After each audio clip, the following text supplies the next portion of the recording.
Assalamualaikum warahmatullahi wabarakatuh.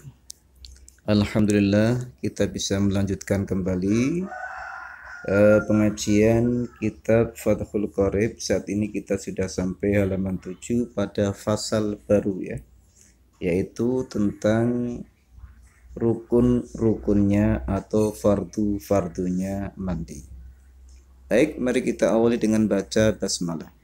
Bismillahirrahmanirrahim. Faslun utawi ikilah fasal wa faraidul ghusli lan utawi pira-pira fardunya mandi. Salatatu asya'a iku telu pira-pira perkara, ahaduha utawi salah sijine salasa an-niyatu iku niat.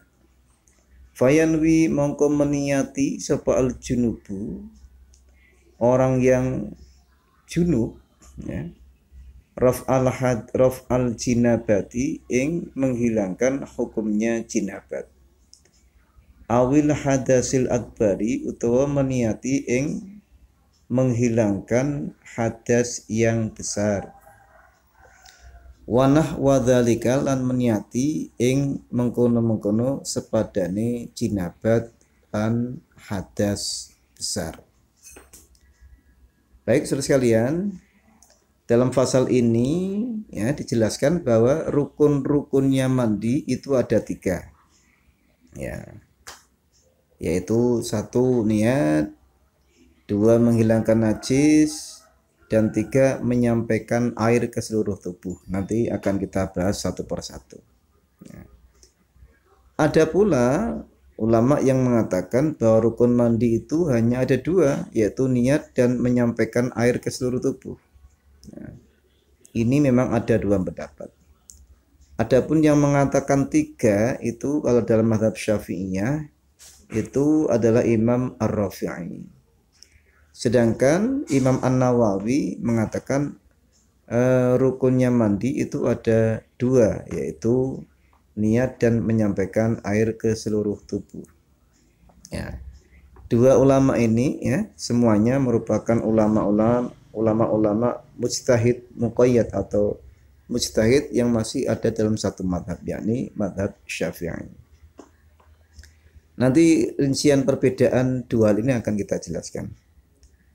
Adapun rukun yang pertama adalah niat. Ya. Niat itu menyengaja dalam hati bersamaan dengan melakukannya. Nah, adapun melafadzkan niat sebelum melakukan sesuatu itu hukumnya sunnah karena membantu konsentrasinya niat. Nah, niat ini ya merupakan pekerjaan hati. Maka andaikan orang sudah melafadzkan tentang lafadz niat, nawaitul ghusla li raf'il hadasil akbari misalkan, tetapi kalau hatinya sama sekali tidak membesitkan niat, maka niatnya belum jadi, alias niatnya tidak sah, dan mandinya nanti berdampak pada tidak sahnya mandi dalam arti ibadah, dalam arti mandi sebagai ibadah ya. Terhitungnya mandi biasa itu ya. Lalu dalam mandi menghilangkan hadas besar ini apa yang kita niatkan?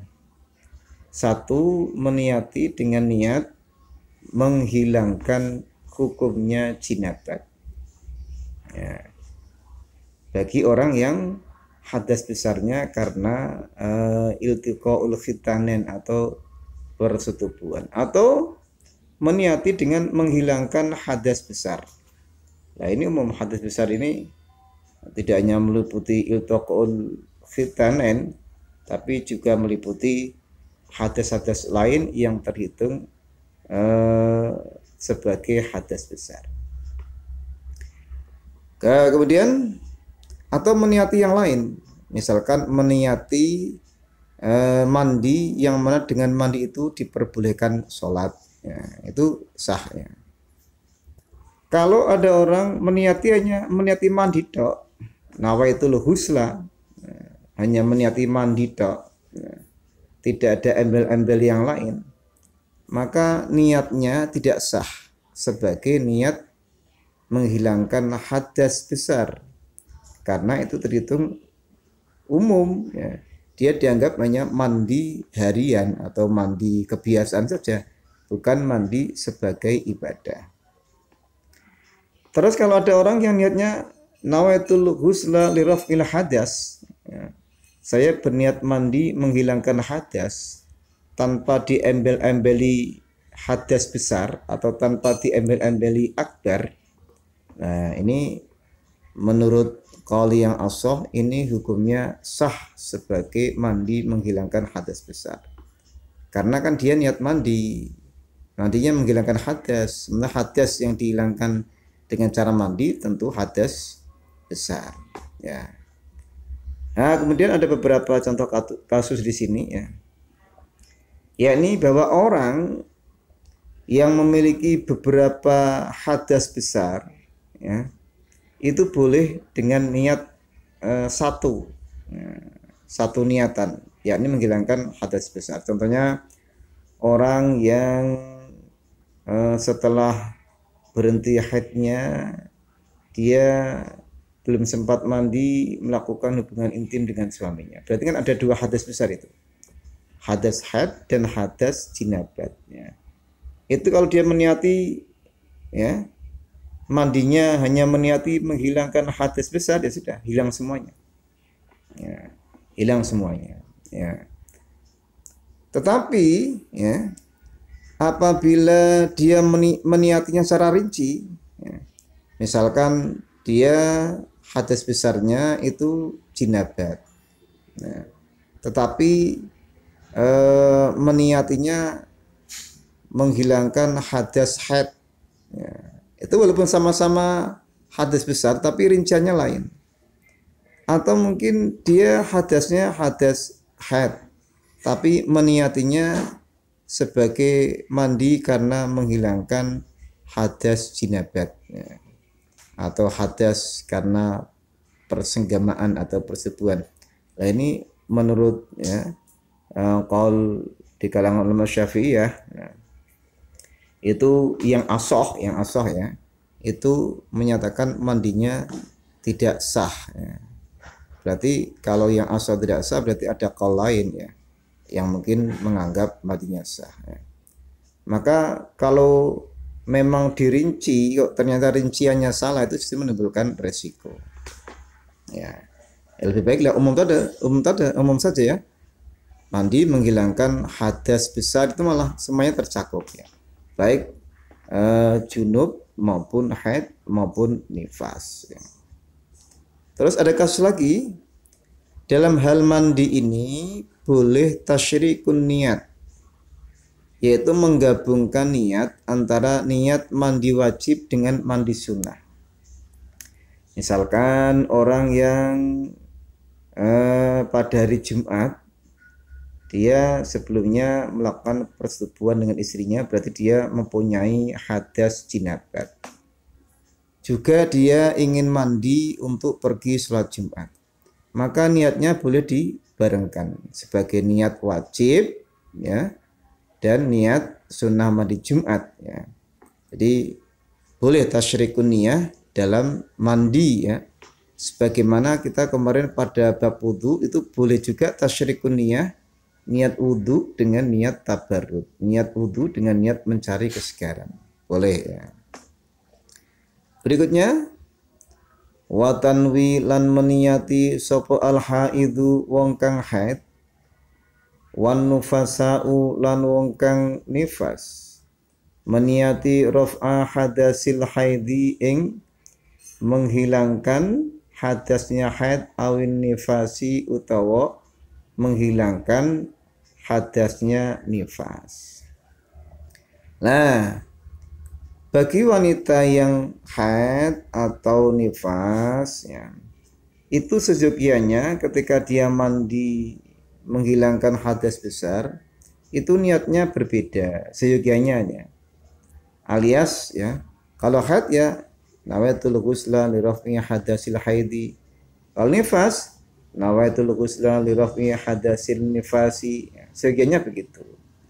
Andaikan keliru, ya, andaikan keliru ini, ya. Kalau kelirunya memang betul-betul tidak disengaja, nah, itu ada yang tetap mengesahkan ya. Misalkan pendapatnya Imam Al-Insai ya. Tetapi kalau pendapatnya Imam Ibnu Rif'ah itu kalau keliru tidak sah mandinya. Ya, makanya jangan sampai keliru ya. Ya. Jadi kalau dia merinci ya menghilangkan hadis haid atau hadis nifas ini jangan sampai keliru. Ya. Atau kalau mau umum ya nawaitul ghusla li raf'il hadasil akbari ini malah boleh karena ini berlaku secara umum termasuk semuanya ya. Jinabat maupun haid maupun nifas ya. Tapi kalau merinci keliru malah berbahaya. Wa takunu ana apa niyatu niat ana iku makrunatan den barengaken bi awalil fardhi kelawan awale fardu.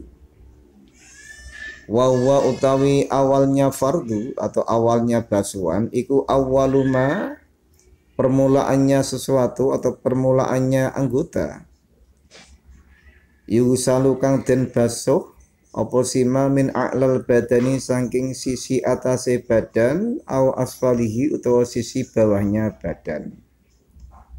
Falau nawa mongko lamun berniat seposiman ba'da ghusli juz'in sause membasuh satu bagian tubuh wajabat mongko wajib apa i'adatuhu mengulangnya basuhan tubuh tadi. Jadi di sini dijelaskan bahwa niat itu bersamaan dengan permulaannya membasuh atau menyiram anggota badan. Boleh dari sisi sebelah atas, boleh juga dari sisi sebelah bawah. Nah, tapi yang lebih utama memang dari sisi sebelah atas. Dengan demikian, andaikan ada orang itu ya setelah membasuh anggota badannya kok baru berniat, maka basuhan yang sudah dilakukan sebelum niat itu dianggap tidak sah. Artinya wajib diulang membasuh lagi. Ya, ini maksudnya. Wa izalatun najasati lan rukun yang kedua adalah menghilangkan najis. Ingkanat lamun ono apa si najis ya ono iku ala badanihi ing atase badannya si orang yang mandi ayil mughtasili yakni pada badannya orang yang mandi. Wa hadza lan utawi ikilah ya wajib menghilangkannya najis iku ma qaul atau pendapat rajjahahu kang mengunggulkan atau yang menganggap rajih sapa ar-Rafi'i Imam Rafi'i. Wa alaihi dan atas dasar pendapat inilah, atas dasar pendapatnya Imam Rafi'i ini, fala yakfi mengko ora cukup apa si adus ya, ghuslatan wahidatan kelawan satu basuhan minal hadasi saking hadas wan najasati lan najis. Ya, rukun yang kedua dari mandi adalah menghilangkan najis apabila memang orang yang mandi tadi ya tubuhnya terkena najis. Nah, artinya ya bahwa orang yang tubuhnya terkena najis dia kan berarti mempunyai dua beban menghilangkan najis dan beban menghilangkan hadas. Maka menurut Imam Ar-Rafi'i orang yang mandi dan dia masih menanggung najis itu tidak cukup satu kali basuhan ya, harus dua kali basuhan ya. Satu basuhannya ditujukan menghilangkan najis, satu basuhannya ditujukan menghilangkan hadas. Kalau hanya satu basuhan saja yang dianggap hilang baru najisnya, berarti hadas besarnya belum terhilangkan. Nah ini berlaku baik bagi najis hukmiyah, najis yang tidak ada tanda-tanda fisiknya ya, maupun najis ainiyah, najis yang terlihat tanda-tanda fisiknya baik bau, rasa maupun wujud warnanya. Ya. Berikutnya warajjaha lan menganggap unggul sapa An-Nawawi Imam Nawawi al-iktifa ing ngalap cukup atau ing mengambil cukup bi ghuslatin wahidatin kelawan satu basuhan anhuma untuk menghilangkan najis dan hadas. Wahada, oh maaf, wa mahalluhu lan utawi kedudukan cukupnya satu basuhan untuk menghilangkan najis dan hadas iku ya iku perkara idza kanat selama idza kanat kalane ana apa najasatu najis itu hukmiyatan hukmiyah. Amma idza kanat anapun tekalane ana apa najasatu najis ana iku ainiyatan najis ainiyah wajib mongko wajib apa ghuslatani dua kali basuhan anhuma untuk menghilangkan najis dan hadas. Nah, sedangkan menurut pendapatnya Imam An-Nawawi, ya, beliau berpendapat bagi orang yang dia mempunyai najis dan hadas itu cukup satu kali basuhan, ya, cukup satu kali basuhan. Nah, cukup satu kali basuhan, ya, untuk menghilangkan najis sekaligus hadas. Ini dengan ketentuan apabila najis yang ada pada si orang tadi adalah najis hukmiyah, yaitu najis yang memang sudah tidak ada tanda-tanda fisiknya, tidak ada baunya, tidak ada rasanya, tidak ada wujud warnanya, ya. Kalau orangnya seperti ini, dia cukup satu kali basuhan.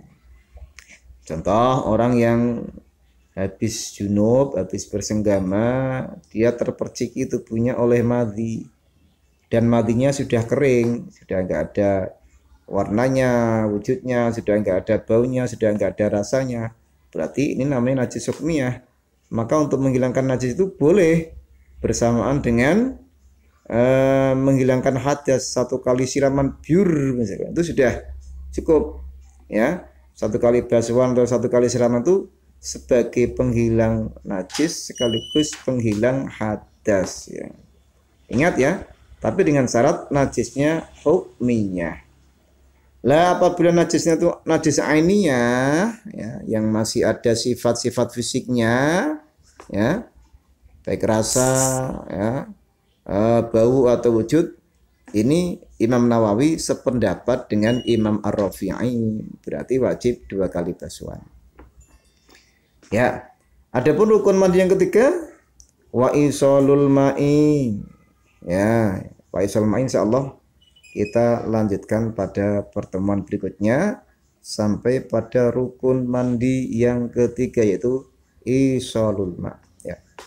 Terima kasih. Wallahu a'lam bishawab. Wassalamualaikum warahmatullahi wabarakatuh.